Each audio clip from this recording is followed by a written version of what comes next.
सम्मान, संबंध दोनों एक दूसरे के साथ ऐसे जुड़े हैं जैसे दीपक और बाती। ना कोई कम है ना कोई अधिक, दोनों का अधिकार समान होना चाहिए, जैसे पति पत्नी का संबंध। अब इसमें पति का अर्थ स्वामी नहीं, साथी। उसका कर्तव्य है साथ देना, आदेश देना नहीं। और ये संबंध सहकार से बनता है, अधिकार से नहीं। हाथ बढ़ाने से बढ़ता है, उंगली उठाने से नहीं। यदि इस संबंध में एक दूसरे का मान रखोगे, एक दूसरे का सम्मान करोगे, तभी ये संबंध बढ़ेगा, तभी ये संबंध अभिमान योग्य बनेगा। राधे राधे। संसार कई बार विनम्रता को झुकना समझ लेता है। आपने कई बार लोगों को ये कहते हुए सुना होगा कि मैं कभी किसी के समक्ष नहीं झुकता, कभी नहीं झुकता।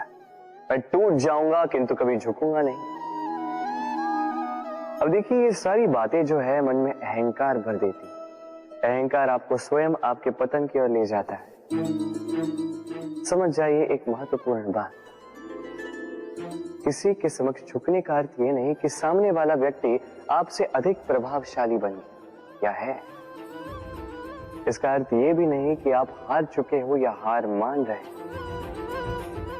समझ जाइए, अधिकतर झुककर वही मिलता है जो आपसे ऊंचे कद पर होता है, उसे उसी प्रकार मिलना पड़ता है। किसी के समक्ष झुकने से, विनम्र रहने से आपका कद छोटा नहीं होता, किंतु हाँ, सामने वाले व्यक्ति के मन में आपके लिए आदर और प्रेम अवश्य बढ़ता है। आपका अस्तित्व विशाल अवश्य होता है। तो चयन आपका है, क्या चुनेंगे, विनम्रता या अहंकार? राधे राधे। चलिए आपको एक बात स्मरण कराता हूं, बात जो आप पहले से ही जानते हैं।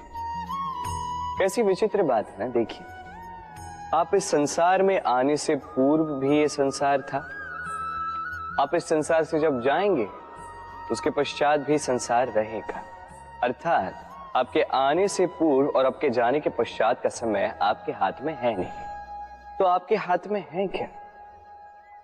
आपके हाथ में है वो समय जिसे आप अभी जी रहे हैं, वो समय जहां आप मुझे सुन रहे हैं, वो समय जहां मैं आपसे बात कर रहा हूं।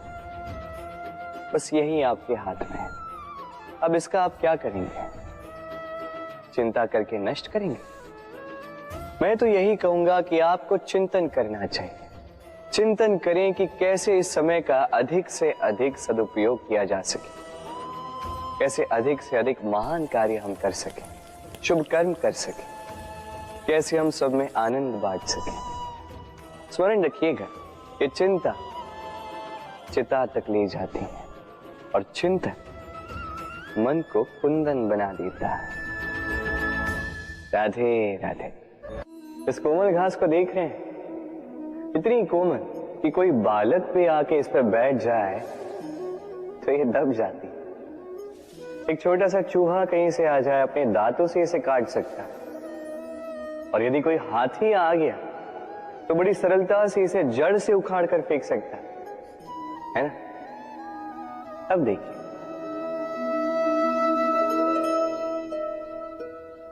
मैंने इसी घास को गूंथ कर एक रस्सी बनाई, पर अब वही कोमल घास एक शक्तिशाली बंधन में परिवर्तित हो चुका। ऐसा बंधन जो किसी हाथी को बांधने में काम आ सकता। वही हाथी जो बड़ी सरलता से इस घास को उखाड़ कर फेंक सकता था। समझे आप? इसी रस्सी की भांति यदि एक साथ रहोगे, एक दूसरे की सहायता करोगे, साथ निभाओगे, तो कितनी भी बड़ी समस्या क्यों ना, उसका हल बड़ी सरलता से आप निकाल पाओगे। राधे। जब भी हम किसी वृक्ष को देखते हैं, सर्वप्रथम हमारी दृष्टि पड़ती है उसके पुष्पों पर, हरे भरे पत्तों पर, रसीले फलों पर। किंतु वो कठोर, वो निस्वार्थ जड़, उससे तो हम कभी आकर्षित होते ही नहीं। अब क्या इसका अर्थ ये है कि जिसने बलिदान दिया, जो उस वृक्ष की नींव है, जिसने उस वृक्ष को बढ़ाया, उसका कोई मोल ही नहीं। स्मरण रखिएगा, जब भी हम किसी वृक्ष को जल देते हैं, उसके पत्तों, पुष्पों या फलों को नहीं, उसकी जड़ को देते हैं। जब भी हम किसी वृक्ष की पूजा करते हैं, यही पुष्प, यही तिलक हम उसकी जड़ को अर्पित करते हैं। अर्थात कहीं न कहीं अनजाने में ये प्रकृति आपको वो मान दे ही देती है जिसके आप पात्र हैं। और इसीलिए तो मैं कहता, तो कर्म किए जा, तू फल की चिंता ना कर, तुझे वो मान अवश्य मिलेगा जिसका तू पात्र है, बस विश्वास कर। राधे राधे। देखिए, ये प्रेम वो रंग है जो जीवन में रस भर देता है। ये प्रेम वो सोच जो पल भर में मुख पे मुस्कान ला देती है। प्रेम वो पुष्प है जो मन की बगिया को खिला देती है।